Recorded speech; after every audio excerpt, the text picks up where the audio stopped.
로마서 8장 28절 말씀부터 39절 말씀까지를 제가 봉독해 드리겠습니다. 우리가 알거니와 하나님을 사랑하는 자 곧 그의 뜻대로 부르심을 입은 자들에게는 모든 것이 합력하여 선을 이루느니라. 하나님이 미리 아신 자들을 또한 그 아들의 형상을 본받게 하기 위하여 미리 정하셨으니 이는 그로 많은 형제 중에서 맏아들이 되게 하려 하심이니라. 또 미리 정하신 그들을 또한 부르시고 부르신 그들을 또한 의롭다 하시고 의롭다 하신 그들을 또한 영화롭게 하셨느니라. 그런즉 이 일에 대하여 우리가 무슨 말하리요?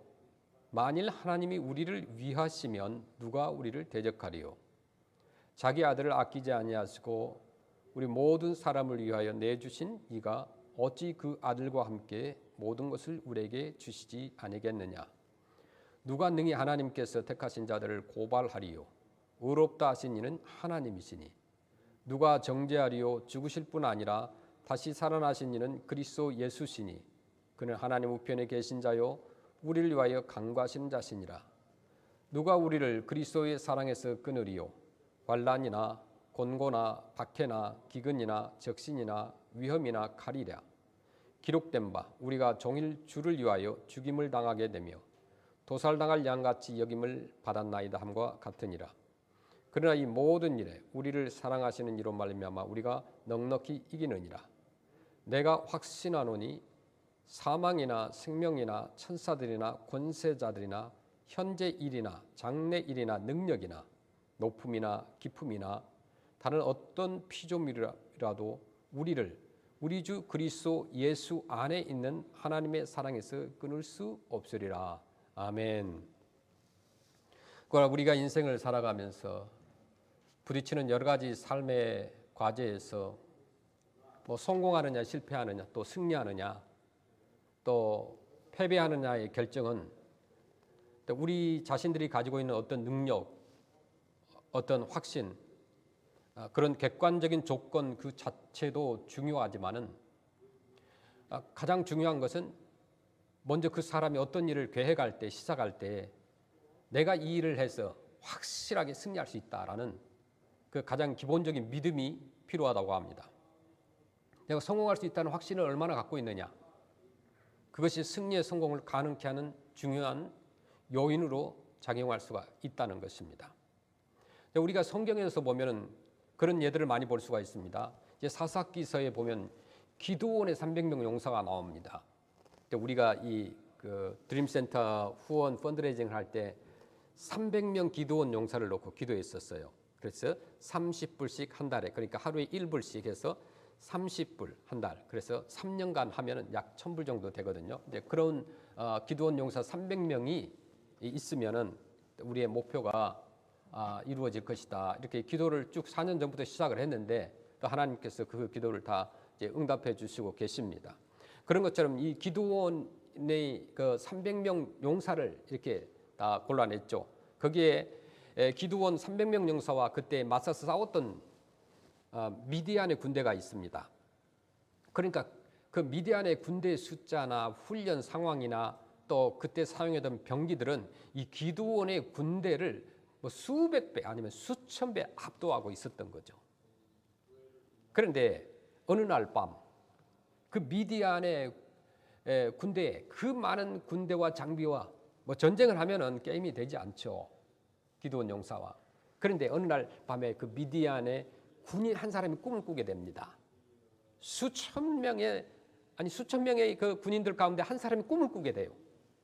그런데 그 꿈의 내용이 뭐냐면은 보리떡 한 덩어리가, 보리떡이라고 여러분 아시는지 모르겠어요. 잘 구경을 못 하셨겠지만은 보리떡, 그냥 단순한 보리로 만든 떡 한 덩어리가 그 미디안 진영으로 군대가 머물러 있는 진영으로 굴러 들어왔어요. 그러자 그 미디안의 군대 진영이 그 왕창 한순간에 그냥 무너져 버린 거예요. 이거 아무것도 아니잖아요. 보리떡 한 덩어리가 굴러와가지고 미디안의 군대가 진치고 있는 그 진영을 다 완전히 무너뜨리게 됩니다. 그런데 그 군사가 문제는 뭐냐면 꿈을 꾼 후에 깨어났어요. 그 꿈의 뜻이 무엇인가를 생각하다가 다른 이제 동료에게 쉐어했겠죠. 야, 어젯밤에 꿈을 꿨는데 버릇떡 한덩어리가 우리 진영에 와가지고 우리 진영을 다 무너뜨리더라. 그게 무슨 뜻인지 모르겠다 하니까 한 군사가 그 꿈을 해석하는 거예요. 그것은 우리 진영에 굴러 들어온 버릇떡 한덩어리는 아마도 기드몬의 군대일 것이다. 우리 군대가 패배할 모양이다. 그러면서 그 꿈을 해석을 합니다. 그 꿈을 들은 그 옆에 군대의 친구들이 또 다른 부대로 옮겨주고 그러면서 위대한 군대 전체에 순식간에 그 소문이 퍼져가지고 패배 의식이 시작된 겁니다. 그러니까 그들이 싸우기도 전에 전의를 상실해버리는 모습을 볼 수가 있었던 거예요. 그래서 결국 어떻게 됐어요? 당연히 패배했죠. 그러나 반대로 승리할 수 있는 조건이 전적으로 결여되어 있음에도 불구하고 승리의 확신을 가진, 그리고 마침내 승리를 가능케 한 경우들이 우리 인류 역사에 종종 있습니다. 예를 들면 종교 개혁 당시에 이제 카톨릭 교회는 단순히 어떤 종교적인 교권만 가지고 있는 것이 아니라, 여러분 잘 아시지만은 그 16세기 그리고 15세기 계속 그 무렵에 보면은 교황이 모든 나라의 정치를 좌지우지했습니다. 각 나라의 왕을 임명할 정도였어요. 그러니까 막강한 정치를 행사하고 있었던 거죠. 그리고 유럽 전체를 카톨릭 교회가 지배하고 있었다고 해도 과언이 아닙니다. 이런 거대한 교권에 맞서서 싸웠던 한 사람이 있었는데 그가 마틴 루터입니다. 이 한 사람이 무슨 힘이 있었겠습니까? 우리는 보통 종교 개혁하면은 마틴 루터 한 사람만을 생각하기 쉽습니다. 그러나 이 마틴 루터와 더불어서 짝을 이루어서 함께 동역했던 여러 친구들이 있었습니다. 그 중에 한 사람이 있었는데 종교 개혁에 등장하는 그 필립 멜랑크톤이라는 사람이 있습니다. 이 사람은 마틴 루터보다도 약 15살 아래였어요. 그러나 굉장한 가까운 이 베스트 친구였어요. 얼마나 친했느냐면 이 두 사람이 죽은 다음에 서로 유언을 했어요. 누가 먼저 죽거든 이 부부지간인도 아닌데 죽게 되면 리튼벨크의 한 무덤 안에다 같이 묻어달라고 유언을 한 거예요. 마틴 루터가 이제 일종의 어떤 행동주의자였다고 한다면 필립 멜랑크톤은 이론적인 학자였습니다. 루터는 이제 그 당시 종교 개혁을 하다가 정말 좌절을 많이 했습니다. 포기하고 싶기도 했었습니다. 또 수많은 유혹과 또 괴롭힘도 당했습니다. 그때마다 자기의 어린 후배였던 친구였던 그 멜랑크톤은 늘 루터 곁에서 말하기를 당신이 성경에서 발견한 진리를 진리라고 확신할 수가 있다면 그 진리는 반드시 이길 것을 믿어야 하네 라고 격려를 했습니다. 그리고 멜랑크톤이 루터에게 편지를 쓸 때마다 말할 때마다 기회가 있을 때마다 이 멜랑크톤은 마르틴 루터에게 성경의 한 구절을 나누었어요. 항상 편지를 쓰는데 이 성경 한 구절을 나누었습니다. 이 구절이 어디냐 하면 바로 우리가 읽었던 로마서 8장 31절 말씀이에요. 굉장히 우리에게 의미가 있는 말씀이죠. 보시겠습니다. 그런즉 이 일에 대하여 우리가 무슨 말하리요? 만일 하나님이 우리를 위하시면 누가 우리를 대적하리요? 그래서 마틴 루터와 그들은 이 말씀에 근거해서 종교개혁에 대한 승리를 확신했고 마침내 종교개혁을 가능하게 했다는 것입니다. 우리는 이런 동일한 확신을 본문에서 사도 바울에게서도 발견할 수가 있습니다. 바울이 살고 있었던 그 시대는 로마의 그 막강한 정치력이 그 당시에 세계를 지배하고 있었습니다. 그럼에도 불구하고 아주 단신의 조그마한 거인인 그 믿음의 사람이었던 이 바울 사도는 그 세계를 복음으로 바꾸는 것이 가능하다고 믿었습니다. 개인적으로 예수를 믿고 신앙생활을 하는 과정에 있어서도 이 궁극적인 승리가 반드시 가능하다고 믿었던 거예요. 그래서 본문에 로마서 8장 37절에 그렇게 말씀하죠. 그러나 이 모든 일에 우리를 사랑하시는 이로 말미암아 우리가 넉넉히 이기느니라. 아멘. 이 말씀을 통해서 우리는 사도 바울의 승리에 대한 확신의 고백을 들을 수가 있습니다. 이 확신은 오늘 살아온 저와 여러분의 확신이 되어야 됩니다. 복음은 세계를 바꿀 것이에요. 세상의 지혜와 유능한 리더자가 세상을 바꾸는 것이 아니에요. 하나님께서 우리에게 주신 이 복음이라는 그 말씀이 세상을 바꾸게 한다는 거예요. 그래서 우리는 선교의 사명을 가지고 이 지역에 우리에게 맡겨주신 아시안들과 몽족들을 위해서 시간과 물질과 눈물의 기도와 헌신을 드리는 것입니다. 개인적으로도 나의 믿음은 반드시 승리하고야 만다는 사실을 우리가 믿는 것이 필요해요. 내 믿음은 이길 수가 없어, 그런 패배주의적인 생각이 아니라 확신을 갖는 것이 필요합니다. 공부하는 학생이든 운동하는 사람이든 비즈니스 하는 사람이든 그 확신을 갖는 것이 필요해요. 나의 삶에 있어서 나를 향한 하나님의 계획은 반드시 성취되고 만다. 이 승리에 대한 확신을 형성하는 그 근거가 무엇이냐? 이 승리의 확신의 근거를 우리가 본문에서 오늘 몇 가지 찾아보기를 원합니다. 하나님의 계획은 반드시 승리한다는 그 확신의 근거는 어디에 있느냐? 첫째는 하나님의 절대 주권에 대한 믿음이 필요해요. 우리가 참된 크리스찬이고 거듭난 성도들이라고 한다면 우리의 삶에 대해서 그 하나님께서 놀라운 승리로운 계획을 준비하셨다는 사실을 우리가 믿어야 됩니다. 그리고 우리의 삶의 도상에서 경험하는 어떤 불행이나 또 고통도 나의 삶에 대한 하나님의 계획을 절대로 무효화할 수가 없다. 이거 사실을 믿어야 돼요. 그래서 로마서 8장 28절 보겠습니다. 우리가 알거니와 하나님을 사랑하는 자 곧 그의 뜻대로 부르심을 입은 자들에게는 모든 것이 합력하여 선을 이루느니라. 아멘. 그러니까 우리가 앞에 읽었던 28절의 사도 바울은 우리가 안다라고 말씀했어요. 그런데 28절과 그 전에 26절을 비교하면 정말 이 말씀이 은혜스러워요. 26절을 다시 보시면 이와 같이 성령도 우리의 연약함을 도우시나니 우리는 마땅히 기도할 바를 알지 못하나 오직 성령이 말할 수 없는 탄식으로 우리를 위하여 친히 간구하시느니라. 여기에서 우리가 마땅히 빌 바를 알지 못한다고 했어요. 우리 삶에 대한 하나님의 최선이 무엇인가를 모르는 순간들이 너무나 많습니다. 어떤 결정이 최선의 결정인지도 잘 모를 때가 많아요. 우리는 우리의 지금 이 현재를 알지 못하고 또 미래를 알지 못하고 우리가 알 수 없는 불가사의한 그 미지수의 상황들이 우리 삶에는 너무너무나 많아요. 그럼에도 불구하고 사도 바울은 이렇게 많은 우리가 모르는 것들 가운데서도 우리가 아는 것이 있다.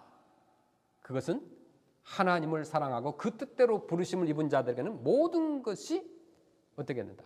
우리가 삶의 도상에서 그 모든 것이 뭘까요? 삶의 여정에서 경험하는 역경과 실패와 좌절과 사고와 이 모든 것 협력하여서 마침내 하나님의 선을 이룬다는 것을 아는 것이 고백이라고 그랬어요. 우리 삶의 여정에서 다 모르지만은 한 가지 아는 것, 하나님이 합력하여 선을 이루게 하신다는 거예요. 여기서 모든 것이 합력하여 선을 이룬다고 말할 때 이 선이라고 하는 것이 어떤 의미입니까? 그냥 모든 것이 뭐 잘 될 것이라 뭐 착하다 뭐 이런 뜻이 아니에요. 그 선의 정체를 알기 위해서는 그 다음 구절 로마서 8장 29절 말씀을 우리가 이해하면 됩니다. 그 선의 기준이 뭐냐? 하나님이 미리 아신 자들을 또한 그 아들의 형상을 본받게 하기 위하여 미리 정하셨으니 이는 그로 많은 형제 중에서 맏아들이 되게 하려 하심이니라. 그러니까 28절에서 모든 것이 합력하여 선을 이룬다고 말씀하셨던 이 선이란 바로 하나님이 미리 아신 자들로 하여금 하나님의 아들인 예수님의 형상을 본받게 하는 것이라는 사실이에요. 그러니까 그리스도의 인격을 담게 하는 것이라는 거죠. 우리의 삶의 여정에서 무엇을 경험하든 또 그 모든 불행과 또 역경과 고통에도 불구하고 하나님 마침내 하나님의 아들이신 우리의 구주 예수 그리스도를 본받게 하실 것입니다. 예수님을 본받는 것이 이제 하나님이 우리를 위해서 준비해 놓으신 최고의 선이라고 선포하고 있는 거예요. 이것은 반드시 성취될 것입니다. 이 그리스도의 형상을 담는 일이 마침내 완성된 상태를 가리켜서 기독교 교리적으로 영화의 순간이라고 부릅니다. 로마서 8장 30절에 보니까 또 미리 정하신 그들을 또한 부르시고 부르신 그들을 또한 의롭다 하시고 의롭다 하신 그들을 또한 영화롭게 하시느니라. 아멘. 하나님이 우리를 정하시고 어느 날 우리를 부르셨습니다. 나는 예수님 앞에 나와서 그분을 나의 구세주와 주님으로 영접을 했습니다. 내가 그를 믿는 순간 하나님은 나의 죄를 용서하실 뿐만 아니라 나를 의롭다고 하셨어요. 의롭다함을 받고 주님 앞에서 이제 새로운 삶을 출발한 나를 그대로 놓아두시지 아니하고 하나님께서는 마침내 우리가 인생에서 경험하는 모든 사건과 또 모든 삶의 경험을 통해서 나를 연단시키시고 또 빚어 만드시고 또 예수 그리스도의 그 빛나는 인격을 본받게 하시고 또 마침내 그분을 닮은 존재로 하나님 앞에 마지막으로 세워주시고야 말았다는 거예요. 그 순간을 가리켜서 뭐라고요? 영화의 순간이라고 말하는 것입니다. 자, 여러분, 바울은 이 사실을 안다고 고백합니다. 여기서 바울은 우리가 느낀다고 말하지 않았다는 사실을 알아야 돼요. 나는 느꼈다 이렇게 하지 않았어요. 알았다고 그랬어요. 고통을 만날 때 고통은 고통입니다. 솔직히 아무도 그 감정을 부인할 수가 없어요. 누구에게나 고통이 있어요. 그 고통을 느껴요. 아픔은 아픔이에요. 고통은 고통이고 슬픔은 슬픔이에요. 그럼에도 불구하고 우리가 알고 있는 것이 있다는 거예요. 고통 그 자체가 기쁨일 수는 없지만은, 슬픔 그 자체가 우리에게 영광일 수가 없지만은, 실패 그 자체가 기쁨일 수 없지만은, 그러나 우리 인생에서 경험하는 고통이나 슬픔도 불행도 역경도 재앙도 마침내 하나님의 손에 의해서 그것이 내 인격의 연단을 통해서 나를 빚어서 만들어서 어느 날 주님 앞에 세워지는 그 순간에 예수 그리스도를 닮은 아름다운 존재로 나의 영화로운 인격을 그분은 완성하시고야 만다는 것을 안다고 고백하는 거예요. 우리가 잘 알고 있는 요셉을 한번 생각해 보십시오. 요셉이 얼마나 많은 억울한 일을 당했습니까? 사실 뭐 요셉처럼 억울한 일을 당한 사람, 우리가 아무리 억울한 일을 당해도 없을 거예요. 그것도 먼 사람들에게, 아무도 모르는 사람들에게 억울한 일을 당한 것이 아니라 자기 친형제들에 의해서 오해를 당하고 또 팔리게 되고 죽음의 사지로 던지움을 받게 되고, 거기에서 이제 가까스로 목숨을 또 구출하는가 했더니 또 먼 나라 이국 땅의 노예로 팔려가게 됩니다. 그러나 하나님의 놀랍고 오묘하신 섭리는 마침내 요셉을 애굽 땅의 최고의 자리에 오르게 하시고 그 나라의 국무총리의 자리에 올려놓으셨습니다. 자, 여러분, 그때 요셉은 이제 애굽 총리가 되었을 때 자기 고향에, 조국 땅에 가뭄이 들었다고 그랬어요. 그래서 구걸을 하기 위해서 고향에서 자기의 친형제들이 찾아옵니다. 자기를 죽음의 사지에 몰아넣었던 그 자기의 형제들이 자기 앞에 무릎을 꿇고 엎드려서 곡식을 구걸하고 있는 그 장면은 요셉에게는 가장 적절한 보복의 기회가 될 수 있었습니다. 그러나 요셉은 그 자리에서 형제들에게 말하기를 어떻게 했어요? 자, 사랑하는 형제들이여, 근심하지 마소서. 나를 팔고 죽이려고 했던 당신들의 과거의 실패 때문에 나를 두려워할 필요가 없습니다. 오늘 이 순간이 있었기 때문에 나는 당신들을 도울 수가 있고 기근에 처한 내 민족을 구할 수가 있었습니다. 이 모든 일을 하신 분은 하나님이셨습니다. 하나님이 당신들 앞서서 나를 이곳에 보내시고 이 모든 상황을 섭리하셨습니다. 따라서 나는 당신들에게 아무런 원망이 없습니다. 라고 형제들을 당당히 용서하고 그 상황 속에서 넉넉한 승리자로 설 수 있었던 그 믿음은 뭐냐? 하나님의 주권과 계획과 섭리에 대한 확신이 있었기 때문입니다. 두 번째, 하나님의 계획은 반드시 승리한다. 그 근거가 뭐냐? 하나님의 선물인 믿음입니다. 하나님은요, 우리의 고통과 실패를 경험하는 동안에 우리에게 있어야 할 진정한 필요를 그의 선물을 통해서 반드시 채워주시고야 만다는 거예요. 그 말씀이 32절에 나와 있어요. 자기 아들을 아끼지 아니하시고 우리 모든 사람을 위하여 내주신 이가 어찌 그 아들과 함께 모든 것을 우리에게 주시지 아니하겠느냐. 아멘. 하나님이 우리에게 주신 것 가운데서 하나님 자신의 최고의 희생을 통해서 우리에게 주신 가장 값진 최고의 선물이 뭐예요? 예수님이시라는 거죠. 바울은 그래서 이렇게 고백한 거예요. 자기 아들을 아끼지 아니하시고 우리 모든 사람을 위하여 내어주신 이가 어찌 그 아들과 함께 모든 것을 은사로 주지 아니하시겠느냐. 이 구절에서 나타난 논리를 가리켜서 보다 큰 것에서부터 작은 것으로의 어떤 전환이라고 말합니다. 외아들까지 주셨다고 그랬어요. 자기의 외아들까지 내어주신 분이 다른 작은 것들은 왜 주시지 못하겠는가. 우리 삶을 살아가면서 인생의 도상에서 역경과 고난의 폭풍우와 비바람을 만날 때 우리는 더 많은 것을 필요로 합니다. 성경은 약속을 합니다. 어떻게 해요? 아들을 아끼지 아니하시고 내어주신 동일하신 그분이 아들과 함께 우리가 필요로 하는 모든 것을 왜 주시지 아니하겠느냐. 걱정하지 말라는 거죠. 우리는 하나님이 모든 것을 주신다고 하면 우리가 그냥 얼핏 생각하면은 어떤 물질적인 필요를 공급하시는 것만 생각할 수가 있습니다.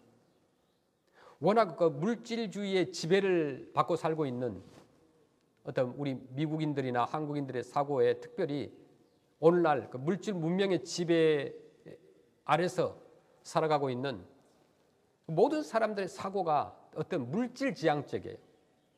모든 것이 목표가 물질이에요. 그 방향이 물질이에요. 끝도 물질이에요. 그 오늘 본문 9절에서 보면 모든 것이라고 강조할 때 그 모든 것에 대한 사도 바울의 견해는 뭐냐? 하나의 일관성이 있는데 로마서 8장 28절을 보시면 우리가 알거니와 하나님을 사랑하는 자 곧 그의 뜻대로 부르심을 입은 자들에게는 모든 것이 합력하여 선을 이루느니라. 이렇게 말씀하죠. 모든 것이 지향하는 궁극적인 목표는 물질이 아니라는 거예요. 하나님의 아들이신 예수 그리스도를 본받게 하기 위해서 하나님의 모든 것을 다스린다는 것입니다. 그렇다면 하나님의 아들 예수 그리스도를 본받게 하기 위해서 필요한 모든 것을 본문의 32절에서도 강조하는데 예수님께서는 예수님을 닮기 위해서 필요한 모든 것은 어떤 것이 있겠느냐? 그 예수님을 닮기 위해서 뭐가 필요할까요? 불행과 역경과 재앙과 오해와 억울한 사건들이 나를 짓누르고 있습니다. 그러나 여러분이 주님 앞에 사랑을 받은 사람이고 또 부르심을 받은 사람이라면 하나님의 모든 것을 통해서 여러분들로 하여금 하나님의 아들이신 그 빛나고 아름다운 그 인격을 본받게 하실 것이라는 겁니다. 그러면 하나님이 원하는 사람이 되기 위해서는 내게 필요한 사랑과 희락과 화평과 또 오래 참음 자비와 양성과 온유와 충성과 절제 이런 모든 것이 우리에게 필요한 것이 얼마나 많이 있는지 몰라요. 하나님께서 예수 그리스도를 본받게 하기 위해서 저와 여러분이 필요로 하는 모든 인격적이고 도덕적이고 영적인 모든 필요를 공급해 주신 것을 우리가 믿어야 됩니다. 내가 하나님의 아들이신 예수님을 본받는 아름다운 인격으로 또 영화롭게 그분 앞에 세워지기 위해서 필요한 모든 것을 하나님이 공급해 주실 것을 믿습니다. 여기 하나님의 선물에 대한 믿음이 있어요. 하나님의 계획은 반드시 승리한다는 세 번째 확신의 근거는 뭐냐? 하나님의 사랑에 대한 믿음이에요. 하나님께서는요, 그의 자녀들을 위해서 하나님의 놀라운 계획을 예비하시고 그 계획을 예비하셨을 뿐만 아니라 그 계획을 반드시 성취하시고야 말 것을 믿었습니다. 그것을 믿을 수 있는 근거가 어디에 있을까요? 로마서 8장 37절 말씀입니다. 항상 우리는 근거를 성경에서 찾아야 돼요. 크리스천들은 성경은 어떻게 말하는가? 그러나 이 모든 일에 우리를 사랑하시는 이로 말미암아 우리가 넉넉히 이기느니라. 아멘. 여기서 사도 바울이 우리가 넉넉히 이길 수 있다고 말하는 그 당당한 고백의 근거가 어디에 있습니까? 모든 일에 우리를 사랑하시는 이로 말미암아서입니다. 그분이 우리를 사랑하기 때문인 거예요. 그분의 사랑의 성격은 제한적인 것이 아니라 영원한 것이에요. 한 번 나를 사랑하기 시작한 하나님의 사랑은 변하지 않습니다. 인간은 수시로 바뀌어요. 그러나 주님은 그렇지 않아요.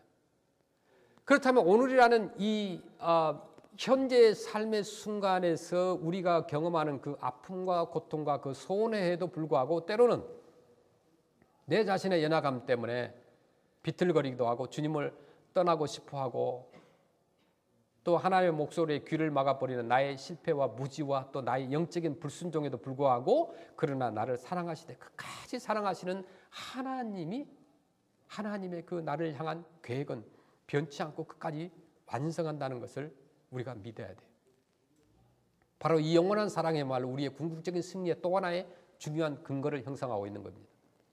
사도 바울은 본문의 이 중요한 명제 앞에서 이렇게 질문하죠. 나를 끊을 수 있는 사건이 있을까? 나를 하나님과의 나 사이에서 끊을 수 있는 사건이 있을까? 35절 로마서 8장 35절에 볼까요? 누가 우리를 그리스도의 사랑에서 끊으리요? 끊을 수 없다는 거예요. 환난이나 곤고나 박해나 기근이나 적신이나 위험이나 칼이랴. 누가 우리를 그리스도의 사랑에서 끊으리요? 그리고 예수 그리스도의 사랑에서 저와 여러분을 끊을 수 있는 가능성이 있는 것들을 가상적으로 제시해 보는 거예요. 그는 먼저 외적인 환경적 요인, 그것이 우리를 예수님의 사랑에서 우리를 끊을 수 있을까? 환난을 줘보고 공고하고 핍박과 기근과 적신과 위험과 칼 등이 나옵니다. 계속해서 38절에 보면 내가 확신하노니 사망이나 생명이나 즉 우리의 생존을 위협하는 어떤 사건도 그분의 사랑에서 우리를 끊지 못한다는 거예요. 심지어 천사들도 권세자들도 우리를 공격하고 위협하는 어떤 영적인 존재들의 공격에서도 사탄들도 예수 그리스도의 사랑에서 우리를 끊을 수 없다는 겁니다. 그뿐만 아니에요. 현재 일이나 장래일, 지금 경험하고 있는 어떤 일도, 미래에 경험하게 될 어떤 일도 예수 그리스도의 사랑에서 우리를 끊을 수가 없다. 어떤 굉장한 초자연적인 능력의 사건도 높은 것이나 기쁨이나 인간에게는 저 높은 곳과 또 깊은 곳에 대한 공포증이 얼마나 많습니까? 그러나 이 모든 것에서도 다른 아무 피조물이라도 우리를 우리 주 예수 그리스도 안에 있는 하나님의 사랑에서 끊을 수 없다고 고백하는 거예요. 로마서 8장 38절에 다시 보겠습니다. 39절까지 내가 확신하노니 사망이나 생명이나 천사들이나 권세자들이나 현재일이나 장래일이나 능력이나 높음이나 기쁨이나 다른 어떤 피조물이라도 우리를 우리 주 그리스도 예수 안에 있는 하나님의 사랑에서 끊을 수 없으리라. 아멘. 예수님을 믿는 사람이 버려야 하는 환상이 있어요. 우리 크리스찬들, 특별히 예수님을 안 믿다가 갑자기 교회에 오거나 이런 사람들은 환상을 가지고 있어요. 어떤 환상이냐? 예수님을 믿으면 만사 형통할 것이라는 거예요. 장밋빛 환상을 우리가 버리는 것이 필요합니다. 물론 이제 교회를 안 온 사람 전도하기 위해서 교회에 오면은 당신 환난이 있을 거다 이렇게 말하면 아무도 안 오겠죠. 처음에는.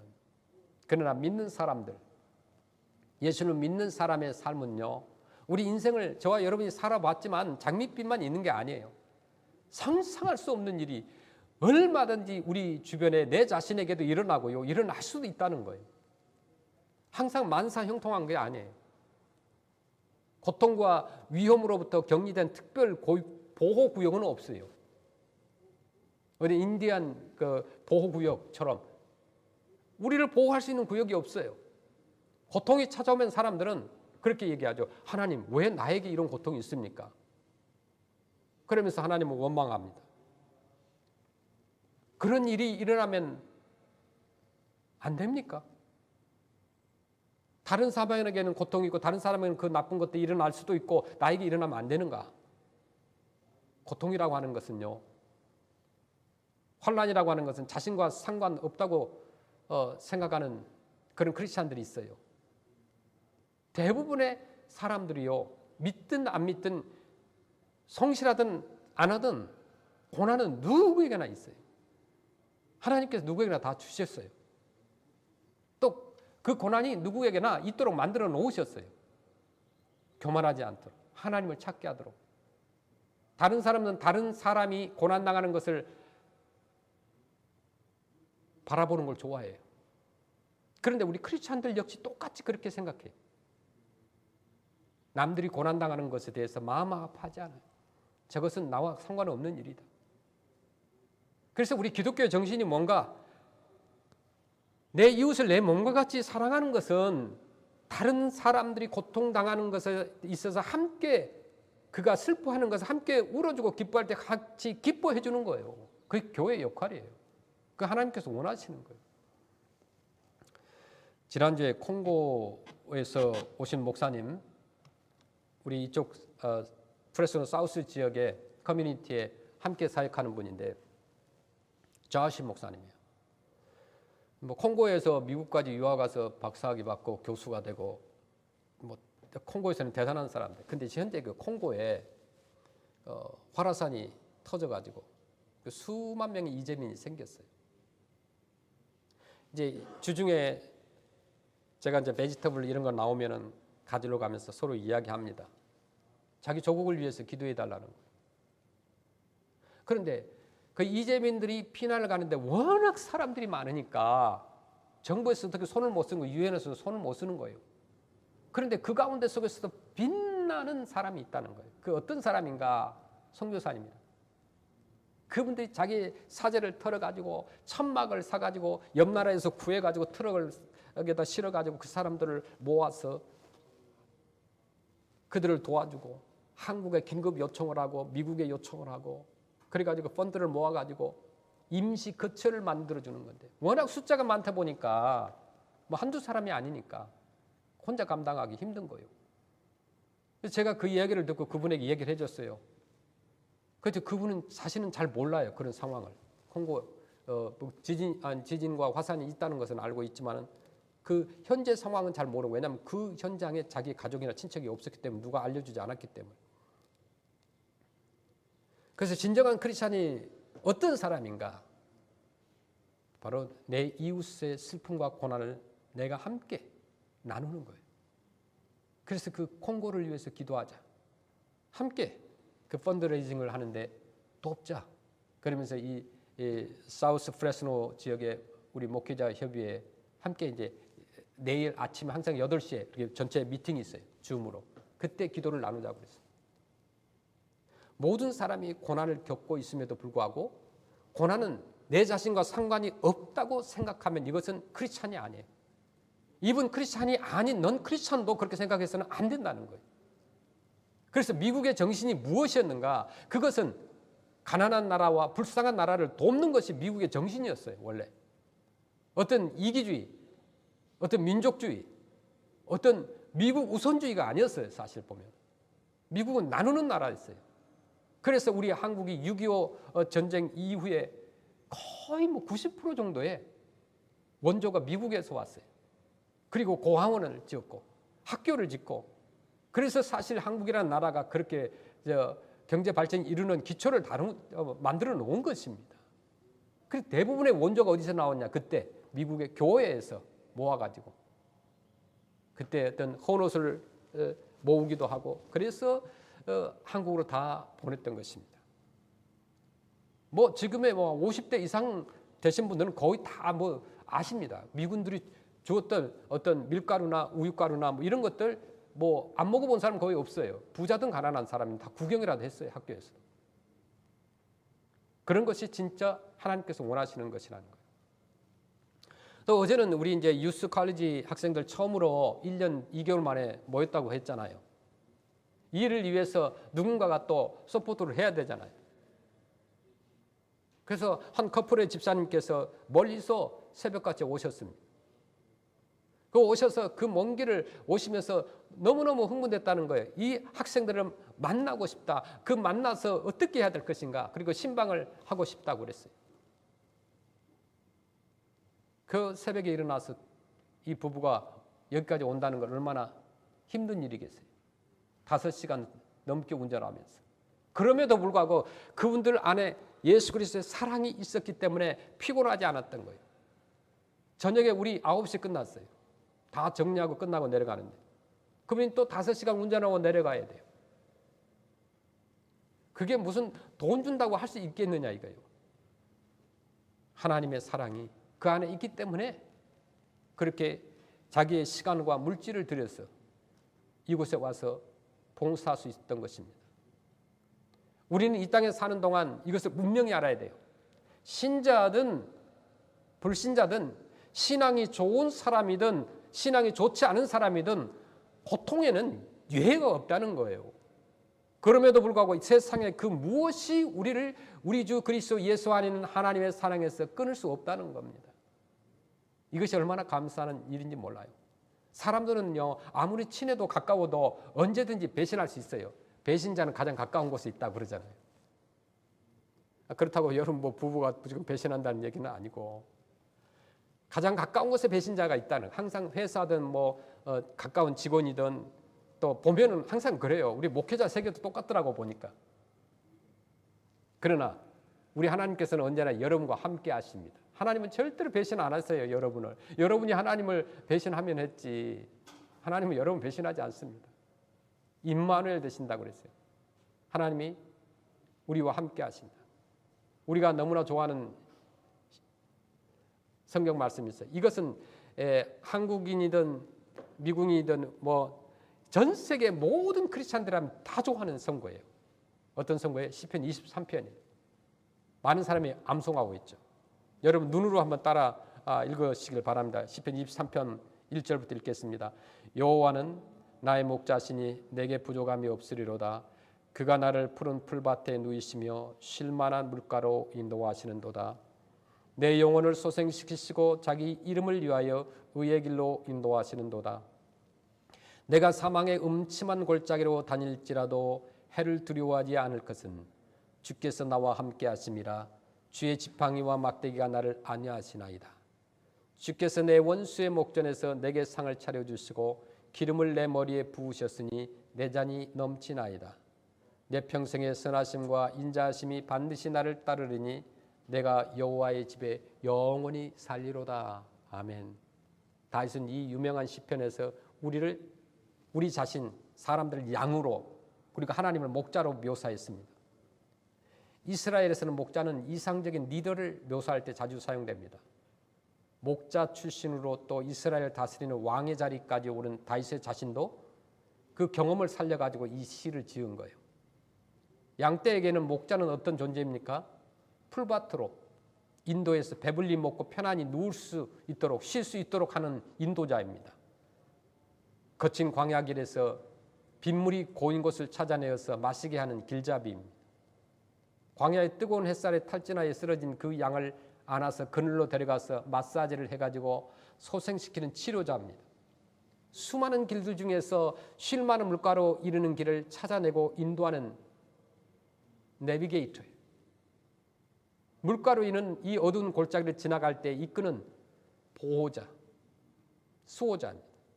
길다란 목자가 가지고 있는 지팡이와 아주 뭉툭한 막대기를 사용해서 또 맹수로부터 보호를 하는 보호자, 바디가드.